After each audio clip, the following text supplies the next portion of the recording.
I used to love hiking alone. I know. It's the first thing everyone tells you never to do, especially if you're a young woman. But for me, the woods weren't a danger zone. They were a sanctuary, a classroom, a place where the chaos of life dimmed and I could breathe again. I was 24 then, a biology student in Virginia. And the trails at Shenandoah National Park? They weren't just trails. They were my lab. I'd set out with my field notebook, a camera, a thermos of tea, and lose hours cataloging plants or just watching fog slide through the trees like smoke over water. That day, late November 2017, the fog was especially heavy, the kind that swallows the world whole. I'd planned just a quick 2-hour loop before dark. About 20 minutes in, I crouched by a fallen log to photograph a patch of fungi.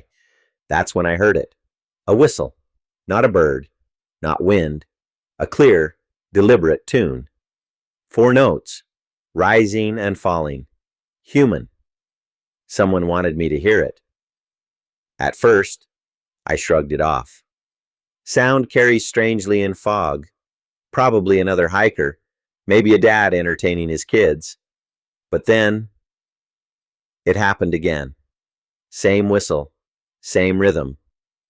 This time, when I froze to listen, the tune followed my silence, like a shadow. That's when the curiosity cracked, and unease bled through. I told myself stories to stay calm. Maybe coincidence. Maybe a bird mimicking. Maybe 2 hikers by chance. But deep down, I knew. The timing was too perfect, too precise. Every time I stopped, the whistle came. I gripped the straps of my pack tighter, quickened my pace, and kept glancing back through the fog, expecting a silhouette to emerge. Nothing. Only gray curtains, thick enough to choke out the world. But then it came again. Sharper, closer. And beneath it, faint but unmistakable, the crunch of footsteps on wet leaves. Not mine. My chest constricted. My professor used to say the greatest dangers in the wild weren't predators, but things like dehydration, ticks, slipping on rocks. But what about this? What about someone out there, pacing you step for step, hiding just out of sight? I tried calling out, "Hello?" My voice vanished into the mist. Nothing answered. I told myself, just make it to the next junction. There'll be a sign. Maybe other hikers. Just get there. But the trail dipped instead, sinking into a hollow where the fog thickened into suffocating walls. And that's where it happened. The whistle. Same 4 notes. This time so close it could have been 30 feet behind me. I froze, every hair on my body standing sharp. Then came the sound of boots. Real, heavy boots, pounding wet ground.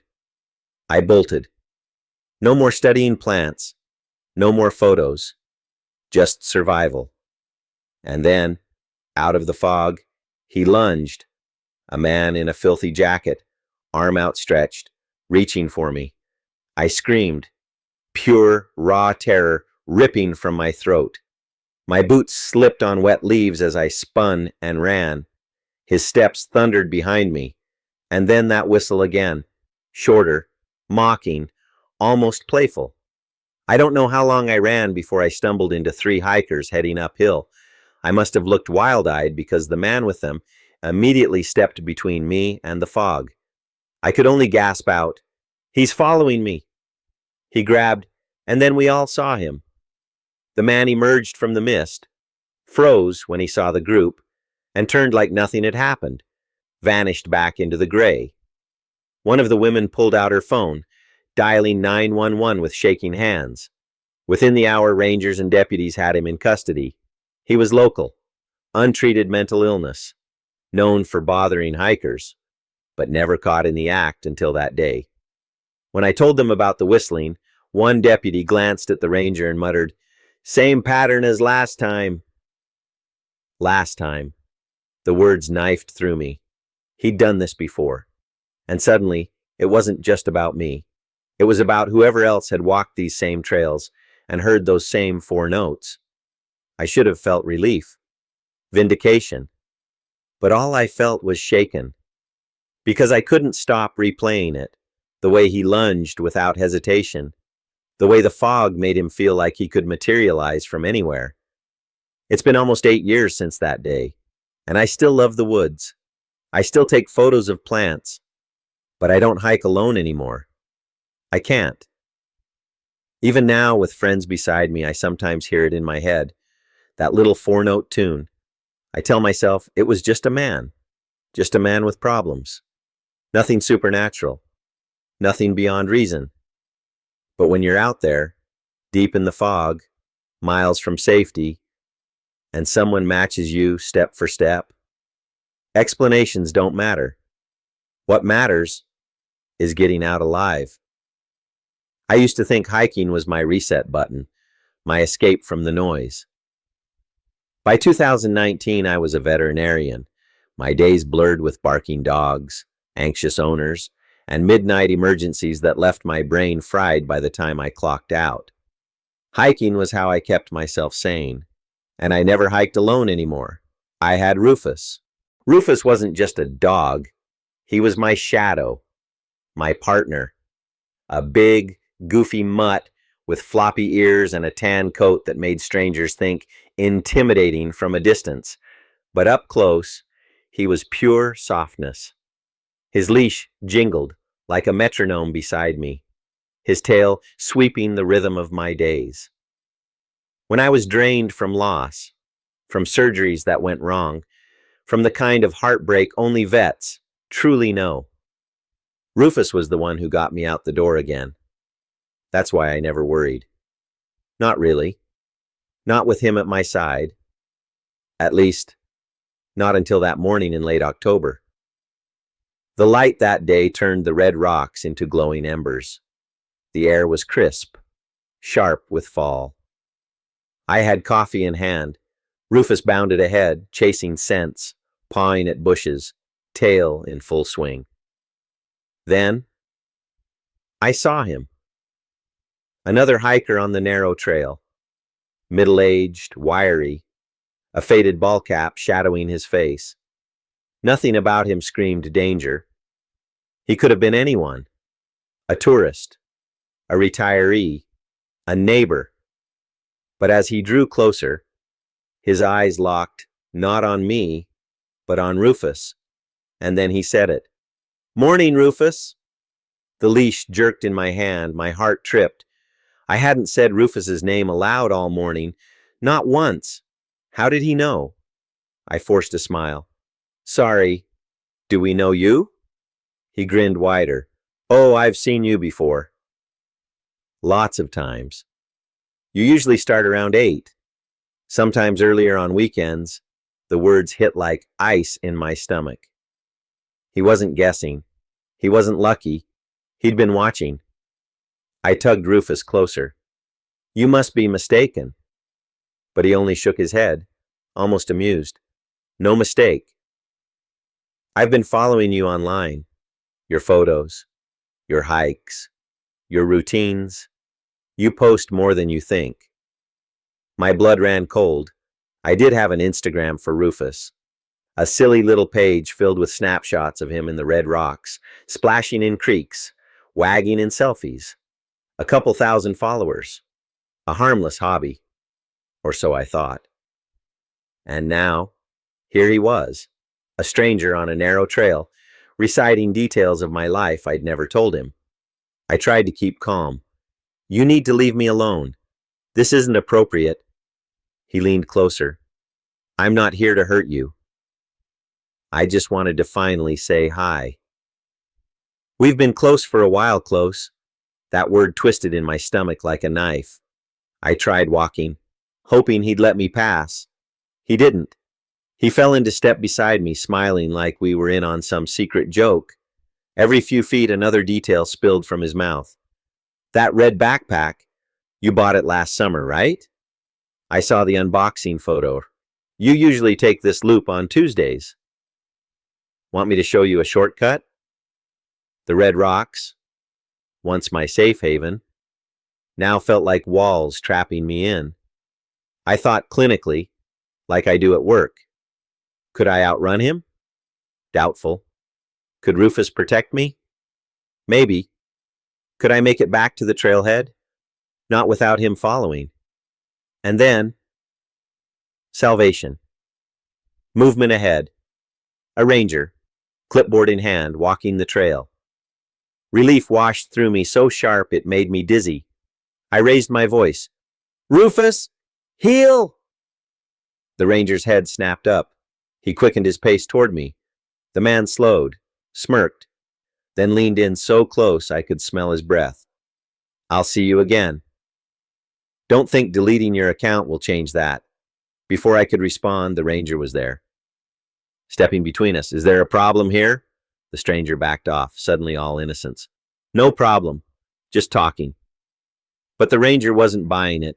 He walked Rufus and me all the way back to the trailhead, his body a shield between me and the man. By the time we reached the lot, the stranger had vanished into the rocks.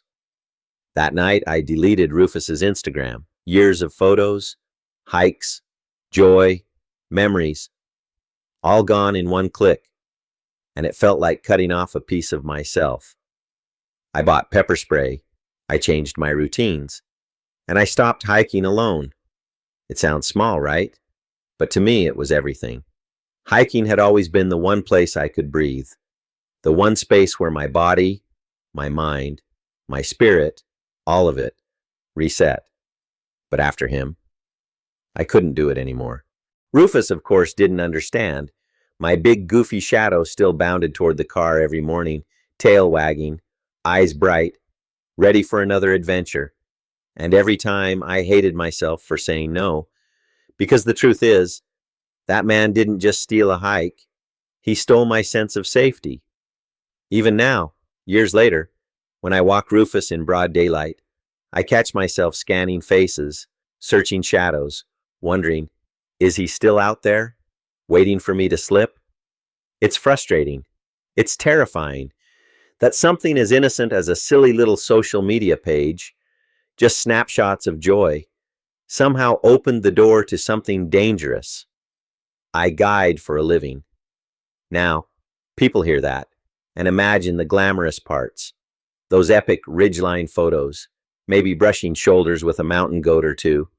But the truth? My real job is keeping other people's feet out of trouble.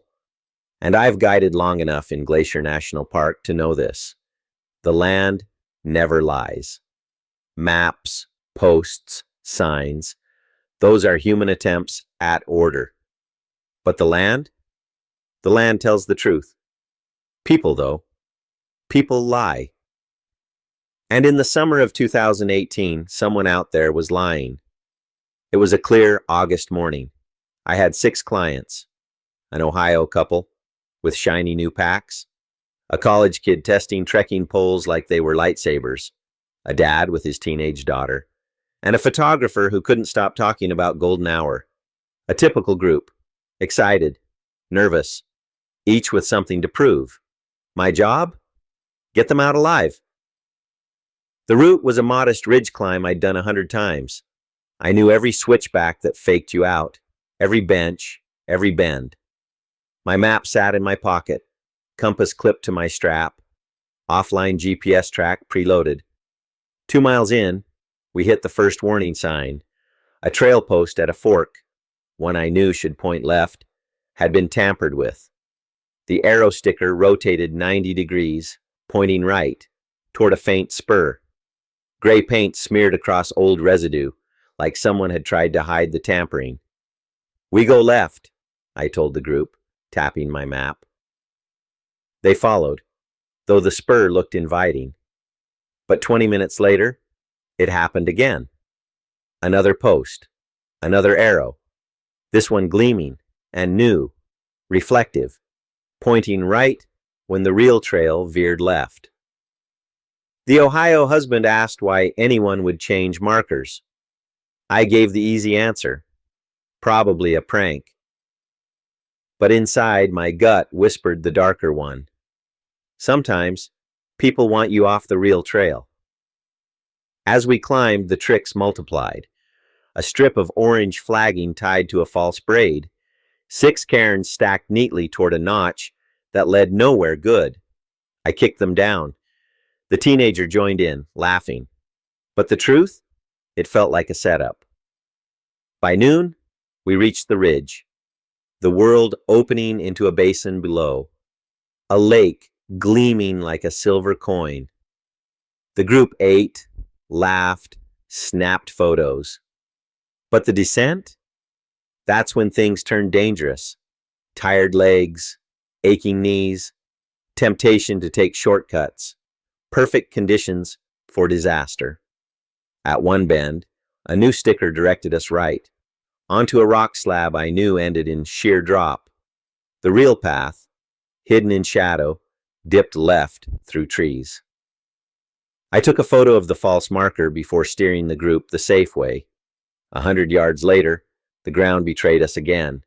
The trail blurred into crushed grass leading straight toward the cliff.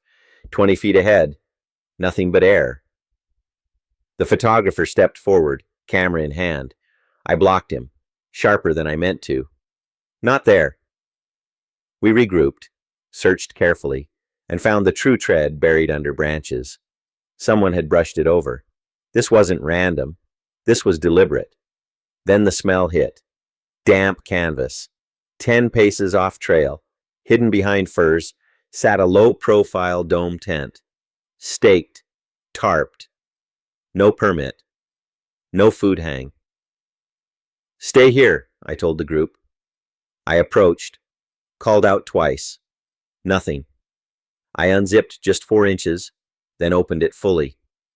Inside, a sleeping bag, food, tools, and worse, coils of orange flagging, rolls of arrow stickers, spray paint, and a stuff sack full of trail signs. Some carved, some burned with arrows, some blank.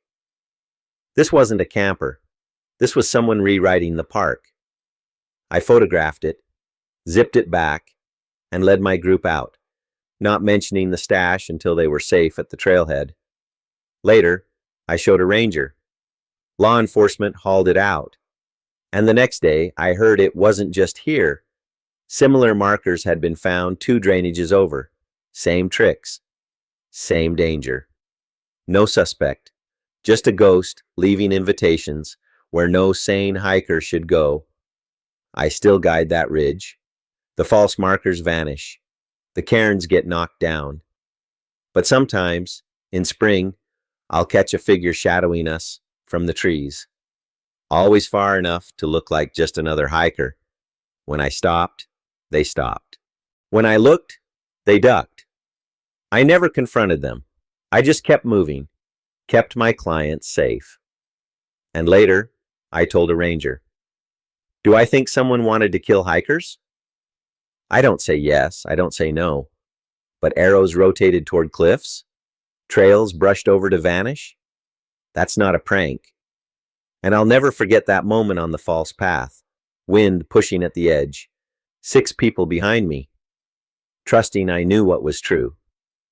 I don't go into the Smokies for thrills. I go to fix leaks before they turn into floods. I'm not a ranger. I'm a volunteer. A couple Saturdays a month, sometimes long weekends. Tools on my back. Clearing brush. Cutting new water bars. Fixing tread. It's not glamorous, but it feels good, leaving a path stronger than when you found it. May 2019. Humid morning. Storms the night before. We hiked in with shovels, McLeods, rock bars. Our section was bad. Erosion tearing straight downhill. Ray, our leader, paired us off. I was with Will, a regular. We started clearing a clogged bar, mud, and roots clogging the channel. Then my shovel struck something.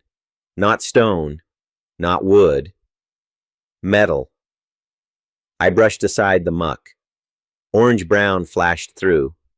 A knife. Rusted. Heavy. driven blade first into the earth, like someone had planted it there. The handle half rotted, tang stamped with a name I couldn't make out. We set it on a rock, staring. People drop things. Bottles, boots, socks. But this hadn't been dropped. This had been hidden.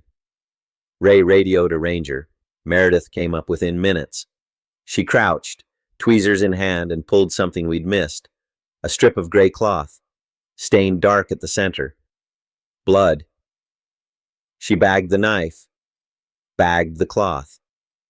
Scribbled notes. Karen asked if she saw things like this often. Meredith's eyes didn't flinch. You'd be surprised how often this happens. That line haunted me more than the knife. Like it wasn't rare. Like it was routine. We went back to work, but my head stayed in that trench. Because I knew that blood wasn't an accident. That knife wasn't lost. It was planted. A warning? A marker? Something worse? At lunch, the new kid asked if it was a crime scene. Ray brushed it off.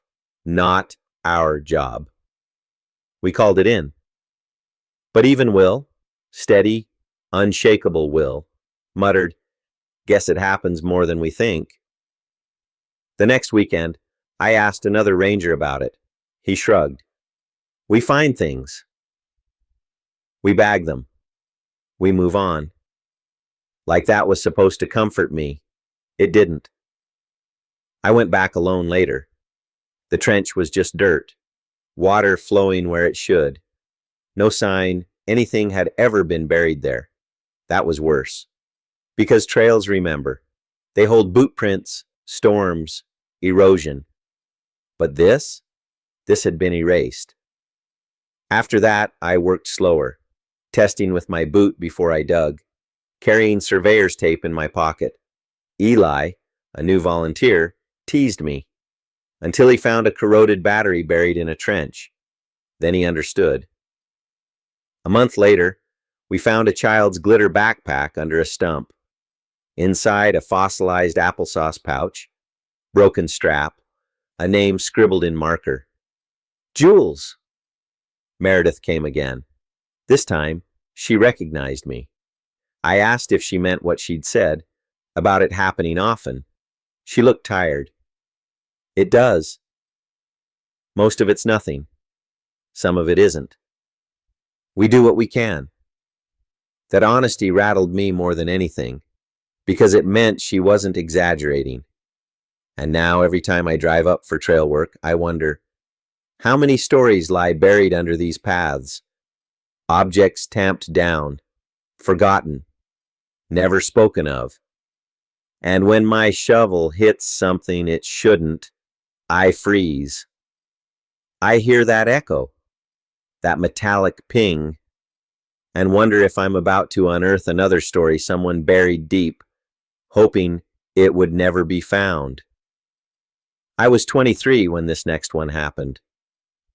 Fall of 2022. Back then, I was a college student in Asheville, North Carolina, and like a lot of people my age, I lived too much of my life online. I had a part-time job at the computer lab, I spent nights gaming, and on weekends, I took my gear into the woods to unplug. Because sometimes, the scariest part of life isn't out there in the wild. It's what follows you back from the world you thought was safe. Or at least that's what I kept telling myself. This trip was supposed to be one of the good ones. Just me, my pack, a brand new tent I'd saved every spare dollar for, and the endless wilderness of Pisgah National Forest stretching out before me like an open invitation. The plan was simple. An overnight. Hike up one of the lesser-used trails, find a quiet spot before dusk, camp beneath the trees, and hike back down in the morning. Nothing ambitious, nothing risky. I'd done it more than a dozen times before. I left the trailhead around 2 p.m. The air was crisp, the kind of day that makes you feel alive. My pack was heavy in that oddly satisfying way. Snacks tucked in the top pocket, a lightweight stove lashed to the side. My sleeping bag rolled tight at the bottom like a promise of comfort waiting for me at the end of the climb. About an hour in, I noticed it. A sound. Faint at first. A high-pitched buzzing. Not quite a bee, steadier than a cicada. I looked up, and there it was. A drone. At first I brushed it off. Some kid messing around near the trailhead, maybe. Pisgah is full of scenic overlooks. Pure Instagram bait. People fly drones there all the time. But what unsettled me wasn't that it was there. It was that it stayed with me. Always just overhead. Not intrusive, but never leaving. High enough to catch the sun off its rotors. And when I stopped to drink water, it stopped too. Hovering. Waiting. I tested it. Walked faster. It moved faster. Paused mid-trail. It paused too. Coincidence? That's what I tried to tell myself. Maybe a ranger surveying erosion, counting trees. But deep down, I knew better. This drone wasn't mapping land, it was watching me. By the time I reached the ridge where I planned to camp, the drone dipped behind the trees and vanished. I told myself to let it go. I set up in a small clearing beside a trickling stream, boiled water for ramen, scrolled half-heartedly on my phone with its single bar of service, and convinced myself I was just paranoid. But the forest didn't let me forget. Around 11, I killed the lantern inside my tent and lay back, willing myself to sleep. That's when I heard it. Crunch, crunch, slow, deliberate. Footsteps circling my tent. I froze, held my breath. My first thought was deer. But then I caught the rhythm. Too heavy, too careful. Not an animal. The steps went all the way around, paused, then started again. My dog wasn't with me that trip, and without her the silence was unbearable. Every nerve screamed at me to unzip the tent, to look, to do something. But I couldn't. I clutched the multi-tool I kept beside my mat, staring into the black fabric of the tent, waiting. At some point, the sound faded. Maybe I drifted off. Because when I opened my eyes again, pale morning light was leaking through the tent walls. I unzipped and stepped outside. And my stomach dropped instantly. My gear was scattered. My cooking pot overturned. My food bag unzipped, pawed through. Even my extra socks were tossed a few feet away, damp with dew. And yet, nothing of real value was missing, except my small power bank, the one I used to charge my phone. Whoever had been there hadn't just circled my camp to scare me. They'd touched my belongings, chosen something specific to take. I packed fast, too fast.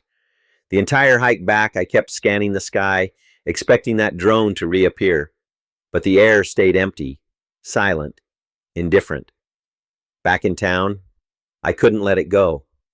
That night, I sat hunched over my laptop, scrolling through outdoor forums, typing in desperate searches like Pisgah drone following hikers. And the results? They chilled me more than the footsteps ever could. Post after post. Stories that mirrored mine almost exactly. Hikers describing the same faint buzzing overhead, the same footsteps circling their tents at night. Campsites rummaged through, gear scattered, always something small missing. One guy swore he caught a glimpse of a man in camouflage at the tree line. Another claimed he woke to find a boot print stamped in the dirt, right at his tent door. The stories always ended the same way. No culprit, no arrest. Rangers dismissing it as paranoia or pranksters. But the community knew better. The pattern was undeniable. Someone out there was using a drone to hunt, to pick targets, to stalk hikers, maybe to rob them, maybe worse. It's been 2 years since that night, and I still hike, but never alone, never without friends watching my back. And here's the part that never leaves me. Whenever I hear that high-pitched buzz overhead, even if it's just some kid flying a toy drone in a park, Something inside me locks up because I remember Pisca. I remember the certainty that someone had marked me, tracked me, and waited until I was most vulnerable. If you know the woods aren't scary because of bears, but because of people, then smash that like button. Subscribe so you don't miss the next nightmare. And tell me in the comments, would you still hike solo after this? And if you thought tree houses were just harmless little hideouts, think again. Click now to watch 4 disturbing treehouse horror stories, where climbing up isn't an escape, it's the worst mistake you can make. Thanks for watching. Stay alert. Stay safe.